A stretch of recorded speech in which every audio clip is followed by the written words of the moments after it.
un verdadero Godzilla del mundo de los crustáceos. Ningún otro animal en el mundo puede igualar la fuerza de sus garras. Hoy descubrirás lo que ocurre cuando se juntan millones de criaturas de este tipo y por qué la gente se niega a comérselas. O lo hacen, después de todo. De acuerdo, llegaremos al fondo del asunto en un momento.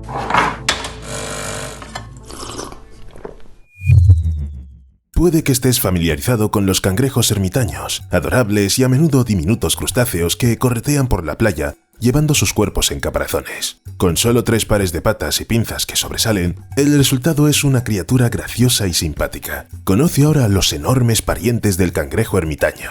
Por extraño que parezca, son parientes de verdad. Así que este es el cangrejo de las cocoteras. Y pertenece a la superfamilia de los cangrejos ermitaños, aunque es muy diferente de ellos. Aunque solo sea porque la envergadura de las patas del cangrejo de las cocoteras alcanza a veces el metro. Además, estos cangrejos tienen una fuerza de agarre increíble y pueden levantar objetos de 30 kilogramos. Esto, por cierto, puede ser difícil de hacer incluso para un humano, y este es un artrópodo que pesa solo 4 kilogramos. Los cangrejos de las cocoteras pueden parecer insólitos a cualquiera. Piénsalo. Crustáceos terrestres absurdamente grandes que se alimentan de aves. Parece la imaginación de algún guionista de películas de ciencia ficción. ¿Cuáles son las probabilidades de que algo así pueda existir realmente? Pero resulta que esos rasgos especiales funcionan muy bien en sus aislados hogares isleños.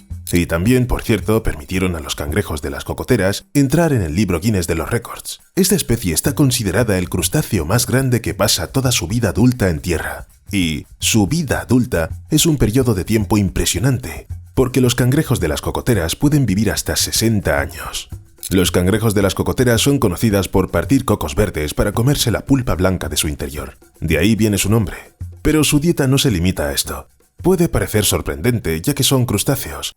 Pero los cangrejos de las cocoteras también son depredadores bastante despiadados. Se sabe que depredan ratas, otros miembros de su propia especie e incluso grandes aves marinas migratorias. Normalmente son los piqueros que los cangrejos encuentran anidando en sus islas las que se llevan la peor parte.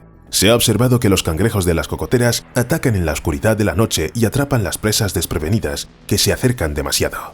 En realidad se trata de una adaptación debido a su fuente de alimento. En tierra, los cangrejos de las cocoteras a veces tienen que buscar algo más que cocos y simplemente no pueden bajar al agua. O mejor dicho, pueden, pero se ahogan enseguida porque no saben nadar. ¿Para qué saber nadar si la fuerza de los cangrejos de las cocoteras es... bueno, la fuerza? Como ya he dicho, se sabe que levantan más de 30 kilos. Eso es más o menos el peso de un niño de 10 años. Todo el mundo sabe que también parten cocos, pero cuán fuerte es el impacto de las garras de un cangrejo de las cocoteras siguió siendo un misterio durante mucho tiempo. Pero en 2016, unos investigadores atraparon a 29 cangrejos de las cocoteras en la isla japonesa de Okinawa y les hicieron apretar medidores de fuerza de acero. La fuerza de compresión de las garras de todos los cangrejos oscilaba entre 29,4 y 1765,2 newtons. En comparación, un mordisco humano no supera los 340 newtons. Pero la investigación no terminó ahí. Como la fuerza de compresión estaba directamente relacionada con la masa corporal de los cangrejos de las cocoteras, los científicos calcularon que un cangrejo de las cocoteras de 4 kilogramos podía ejercer una fuerza de impacto de 3.300 newtons con su garra. Eso es más que la mordedura de casi cualquier animal terrestre, incluidos los leopardos, la mayoría de los osos y los perros hiena. Un arma tan formidable ayudó a esta especie a eliminar la necesidad de un caparazón protector. En su lugar, podían defenderse fácilmente de los depredadores y acceder con la misma facilidad a nuevas fuentes de alimento, por ejemplo, los cocos. Sabiendo todo esto, no es de extrañar que el cangrejo de las cocoteras pueda aplastar casi cualquier cosa con sus garras. Un cangrejo monstruoso aterrorizó a un grupo de golfistas y partió un palo de golf por la mitad, como una motosierra. ¿Dónde ocurrió? En Australia, por supuesto. Por cierto, volveremos a hablar de los cangrejos de las cocoteras en Australia un poco más tarde. Las imágenes muestran a un enorme cangrejo subido a una bolsa de palos de golf. Un hombre intenta arrebatarle el palo de sus garras cuando el cangrejo de las cocoteras acaba por partirlo en dos. Después de eso, el animal aparentemente consideró su misión cumplida. ¿A los cangrejos de las cocoteras no les gusta el golf? Pero les encanta la carne. En general, la parte principal de la dieta del cangrejo de las cocoteras es la carne blanca y blanda del coco. Sin embargo, también come alimentos más sencillos como fruta y hojas, y otros más extremos, como los exoesqueletos de crustáceos que quedan tras la muda. Esto puede ser una buena fuente de calcio para el crecimiento del caparazón del propio cangrejo de las cocoteras. Además de comer exoesqueletos, los cangrejos de las cocoteras se alimentan de pollos, gatitos y de sus propios congéneres con exactamente el mismo apetito. Y para saber dónde están todos estos manjares, el cangrejo ha sido dotado por la naturaleza de otra habilidad genial que no esperarías encontrar en un crustáceo. El cangrejo de las cocoteras encuentra comida gracias a un olfato muy desarrollado. Al igual que los insectos, utiliza antenas para encontrar comida, pero digamos que va al extremo, poniendo considerable poder cerebral en ello. Es decir, empieza explícitamente a oler algo. Algunos creen que fue un olfato superior el que condujo a los cangrejos de las cocoteras hasta Amelia Earhart, muerta o moribunda. ¿Conoces la historia, verdad? Si la escuchas por primera vez, te la contaré brevemente. Era escritora y la primera mujer piloto en cruzar el océano Atlántico. Pero entonces, mientras intentaba dar la vuelta al mundo, Earhart desapareció. Una teoría dice que no se ahogó en el Pacífico, sino que cayó en el remoto atolón de Nikumaroro, justo donde prosperaban los cangrejos de las cocoteras. En 1940, unos investigadores descubrieron en la isla un esqueleto que coincidía con la descripción de Amelia Earhart. Aunque en un principio se pensó que los restos eran masculinos, y muchos científicos se han mostrado escépticos desde entonces, ya han aparecido pruebas interesantes. Parecen apoyar la idea de que fue en el atolón donde murió Earhart. La hipótesis más convincente es que fue mutilada por cangrejos de las cocoteras. Los investigadores realizaron un experimento para ver si estaban implicados en la muerte de la piloto. En 2007, los científicos utilizaron un pequeño cadáver de cerdo para evaluar de qué eran capaces estos crustáceos, y resultó que los huesos se desprendían muy rápidamente del cadáver y se esparcían por los alrededores. En realidad, ni siquiera es sorprendente. Los cangrejos de las cocoteras tienen todas las herramientas necesarias para mutilar el cuerpo de alguien, por no hablar de la fuerza que poseen. Pero algunos crustáceos parecen dispuestos a ir aún más lejos, y se equipan. ¿Qué te parece la historia de un veraneante de la isla de Okinawa que se despertó porque un cangrejo de las cocoteras gigante le había arrebatado su cuchillo en mitad de la noche? El hombre contó que oyó un ruido de arañazos fuera de su tienda, y cuando decidió comprobar qué pasaba, se encontró con que el cangrejo de las cocoteras ya estaba arrastrando el cuchillo fuera del camping. Y eso parece extraño. ¿Por qué a los crustáceos les gusta tanto los cuchillos? De hecho, es el cuarto vídeo que vemos de estas criaturas robando cuchillos, pero el autor del post cree que esta vez conoce la respuesta. Su cuchillo tenía restos de comida, así que era el cebo perfecto para el animal carroñero. El cuchillo también podría haber sido robada por un mapache, que en general se lleva todo lo que huele bien. Ahora quizás sea el momento de plantearnos una pregunta que Steve y yo nos hacemos muy a menudo en nuestros vídeos. ¿Por qué la gente no se los come? Los cangrejos de las cocoteras parecen bastante grandes y nutritivos, así que, ¿cuál es el problema? No ha habido mucha investigación a gran escala sobre las poblaciones de estos animales. No sabemos exactamente cuántos hay, pero la Unión Internacional para la Conservación de la Naturaleza clasifica a los cangrejos de las cocoteras como especie vulnerable, lo que los convierte inmediatamente en una mala opción para el almuerzo. Pero, ¿cómo es que los cangrejos de las cocoteras son vulnerables si no se los comen? La respuesta es muy sencilla: sí se los comen. Es más, tienen mucha carne, lo que significa que son presas muy apetecibles. Es difícil convencer a la gente de que proteja una especie cuando es una fuente de alimento tan buena. Así que resulta que los cangrejos de las cocoteras están en peligro debido a la sobrepesca humana. Bueno, el cambio climático también influye. Hoy en día algunos gobiernos han establecido cuotas para el número de cangrejos de las cocoteras capturados. En general, si miras el mapa, queda claro que los cangrejos de las cocoteras viven en una zona bastante limitada. No viven en el agua, ¿recuerdas? En la actualidad, más de un tercio del archipiélago de Okinawa está protegido para salvar a muchas especies, entre ellas los cangrejos de las cocoteras. Llegó un momento en que quedaban tan pocas de estas pobres criaturas que su población apenas superaba el centenar. Y las autoridades de la ciudad de Miyakojima, en la isla de Miyako, anunciaron la creación de toda una reserva para los cangrejos de las cocoteras en 4 distritos de la ciudad, con una superficie total de 1,6 millones de metros cuadrados. Una nueva ordenanza municipal prohibió la captura de cangrejos de las cocoteras en la zona durante 20 años, a partir de abril de 2014. La ciudad ha tomado medidas para evitar que la especie se extinga. La ciudad de Miyakojima también pretende establecer un programa de crías de cangrejos de las cocoteras, tanto para su conservación como para su uso humano. Con todo esto, queda claro por qué los cangrejos de las cocoteras no se comen en Japón. Esta especie de crustáceo apenas se encuentra allí, y si lo hace, está fuertemente protegida. Y aunque los cangrejos de las cocoteras son presas tentadoras porque tienen mucha carne, esta no sabe muy diferente a la de cualquier otro cangrejo del mundo. Así que, ¿por qué no cambiar a otros crustáceos que no estén en peligro de extinción? Porque en algunos sitios los crustáceos son realmente abundantes. En la isla australiana de Navidad, por ejemplo, millones de cangrejos fantasía bloquean las carreteras, cubren las playas con una capa uniforme e impiden que la gente camine. Por cierto, he oído que algunos cangrejos parecen arañas, en cuyo caso las hordas de cangrejos fantasía se convierten realmente en una imagen sacada de una película de terror. Pero para los lugareños, ver una multitud de cangrejos fantasía dirigiéndose a la costa a finales de noviembre no es inusual. Es más, la invasión de cangrejos es un indicador de que todo va bien en la isla. Según una investigación reciente del Departamento de Parques Nacionales de Australia, la diminuta isla de Navidad, a unos 800 kilómetros de la costa de Indonesia, alberga millones de cangrejos. Pertenecen a 14 especies diferentes y cada año, los cangrejos adultos emigran de los densos bosques al Océano Índico para reproducirse. El calendario de reproducción de los cangrejos está ligado a las fases de la luna. El desove suele producirse en noviembre-diciembre, pero se sabe que ocurre durante el último cuarto lunar de octubre. Por cierto, los cangrejos de las cocoteras también viven aquí, y este es el aspecto que podría tener un intento casual de disfrutar de una barbacoa al aire libre en la isla de Navidad. A estos tipos tampoco les importa picar carne. Para las especies más pequeñas, los lugareños y el personal del Parque Nacional construyen alcantarillas para ayudar a los cangrejos a migrar. También utilizan rastrillos para despejar las carreteras llenas de cangrejos y evitar que los atropellen coches o bicicletas. Pero los cangrejos también pueden causar graves daños a las personas.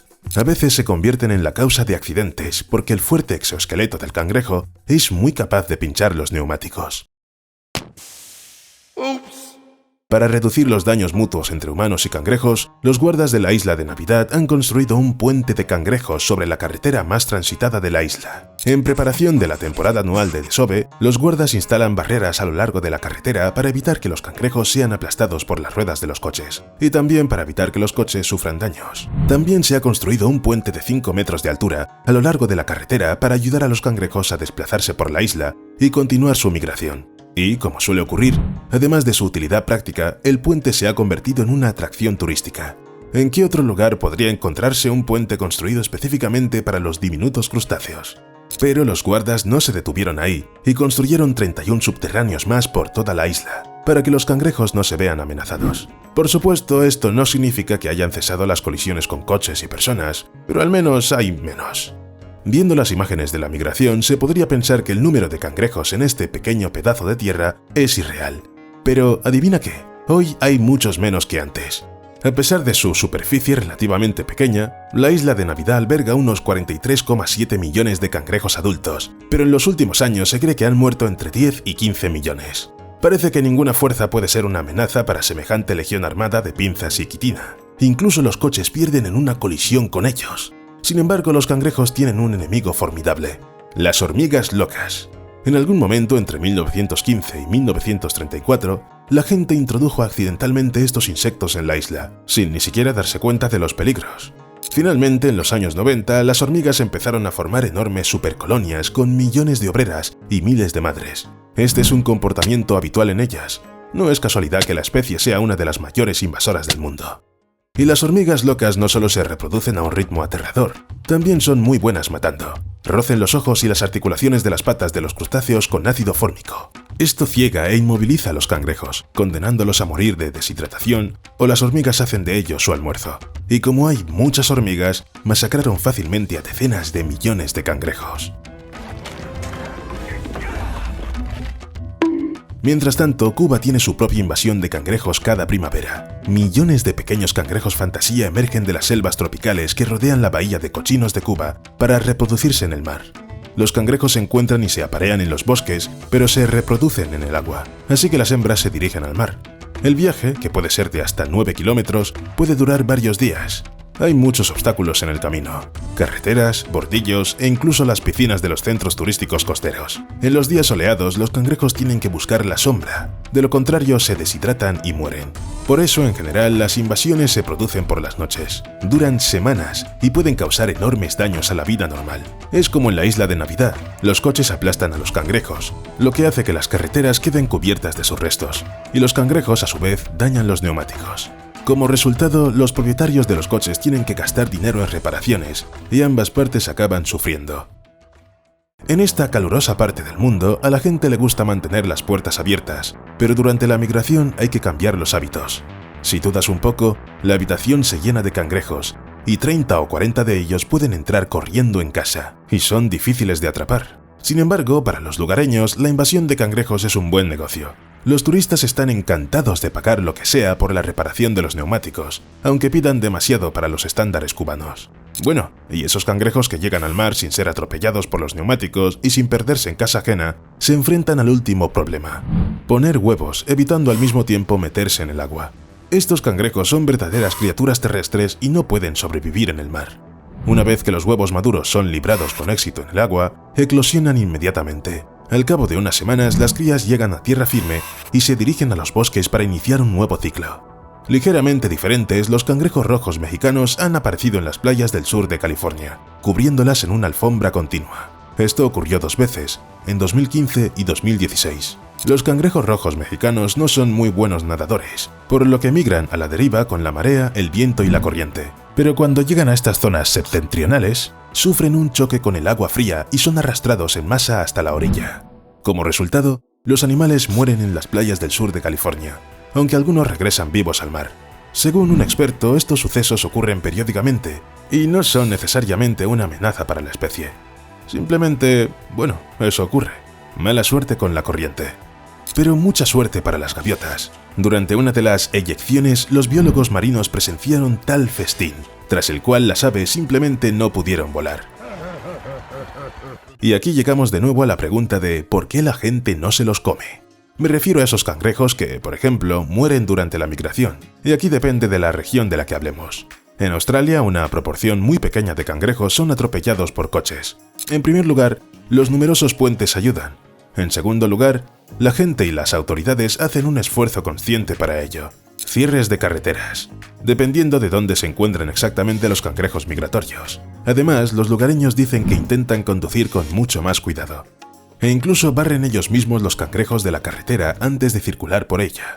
Por desgracia o por suerte, los cangrejos de la isla de Navidad se consideran no aptos para el consumo. Son muy pequeños, contienen mucha agua y su carne es de mala calidad. Así que su recolección, y mucho menos la de las pocas víctimas de las carreteras, no es rentable. Y en Cuba, las costas del país albergan varias especies de cangrejos comestibles, como la langosta común del Caribe, el cangrejo de piedra del Caribe o la jaiba. Se pescan con cierta restricción para no dañar la población. Sin embargo, los cangrejos rojos que llenan las calles y carreteras ni siquiera son tocados por los cubanos amantes del marisco. Todo porque estos cangrejos contienen una toxina nociva. En su caparazón, el cangrejo acumula grandes cantidades de wolframio, un metal pesado muy peligroso para la salud humana. Y también hay toxinas en el sistema digestivo de los cangrejos. Pueden provocar náuseas, dolor de estómago, vómitos, dolores de cabeza, mareos e incluso convulsiones. También se acumulan en el organismo, causando efectos más graves y a largo plazo. En resumen, los cangrejos rojos de Cuba no son algo que quieras poner en tu menú. Los lugares donde salen los cangrejos en California están amparados por la Ley de Protección de la Vida Marina. Esto significa que los cangrejos no pueden capturarse y que la naturaleza debe ocuparse de lo que ocurre por sí sola. Si la marea no se lleva a los cangrejos antes de que mueran, un fin de semana en la playa empieza a oler muy mal. Pero incluso dejando a un lado la ley, puede que no sea seguro comer estos cangrejos. Pueden ingerir plancton que contiene toxinas. En definitiva, solo las gaviotas tienen beneficios de eso. Y sin embargo, hay lugares donde el problema de los cangrejos se ha resuelto con estómagos humanos. En Italia, de repente. A los italianos les encanta el marisco, pero la jaiba es un visitante no deseado en la región, que no solo perjudica la viabilidad de la economía local, sino que amenaza el suministro mundial de marisco. Es sencillo. Lo que la gente quiere pescar para sí, la jaiba se lo come sin remordimientos. Se sabe que la jaiba llegó una vez al Mediterráneo desde Estados Unidos, probablemente en el agua de lastre de los buques de carga, y se extendió a varias zonas de Italia. El gobierno italiano ha destinado ahora 2,9 millones de euros a luchar contra la invasión de la jaiba. Deshacerse de esta especie, según los expertos, será muy difícil. Pero la medida más importante que debería ayudar es reconocer a la jaiba como un valioso recurso alimentario. Es decir, combatir la especie invasora simplemente comiendo a sus representantes. Y este es exactamente el tipo de plan que debería funcionar. La jaiba es muy comestible y sabrosa. En Túnez, por cierto, La jaiba se consideraba una plaga cuando apareció por primera vez en aguas locales hace unos 10 años, pero desde entonces se ha convertido en un importante producto comercial, y hoy existen en el país unas 50 plantas procesadoras de jaiba que aportan a los pescadores locales unos ingresos tangibles. ¡Hasta luego!